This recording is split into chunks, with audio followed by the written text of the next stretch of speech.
Compound இன்ட்ரெஸ்ட்ல அடுத்த some பார்க்கலாம். இந்த சம் ப்ரீவியஸா ஆர்ஆர்பி எக்ஸாம்ல கேட்டிருக்காங்க. அதாவது அசல் 4000, வட்டி ஆண்டுக்கு 20%, வட்டி கணக்கிடுறது அரையாண்டுக்கு ஒரு முறை அப்படின்னா 3/2 ஆண்டுகளுக்கு பிறகு மொத்த தொகையை எவ்வளவு கிடைக்குன்னு கேட்கறாங்க.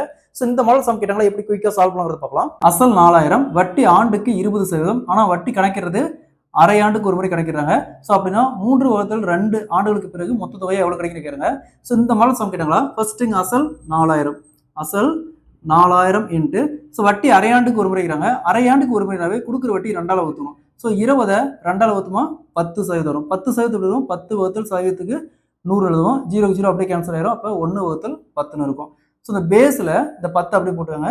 இது ரெண்டையும் ஆட் பண்ணி 10 + 1 11 நியூமரேட்டர் போட்டுருங்க. ஸோ பாருங்க, வருஷம் 3/2 அப்படிங்கிறாங்க. இது அப்படியே கேன்சல் பண்ணால் 1.5 வரும்.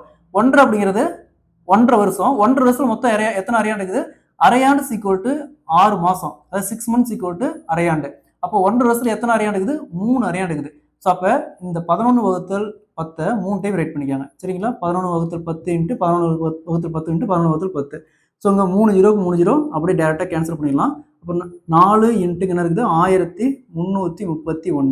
அது 11³ 1331. நெக்ஸ்ட் 4 × 1331 5324. ஸோ அப்போ 4000 அசலானது, ஆண்டு வட்டி விதம் 20%, அரையாண்டுக்கு ஒரு முறை வட்டி கணக்கிடப்பட்டால் 1.5 வருஷத்துக்கு அப்புறம் மொத்த தொகையா 5320 கிடைக்கும். Option C is the correct answer.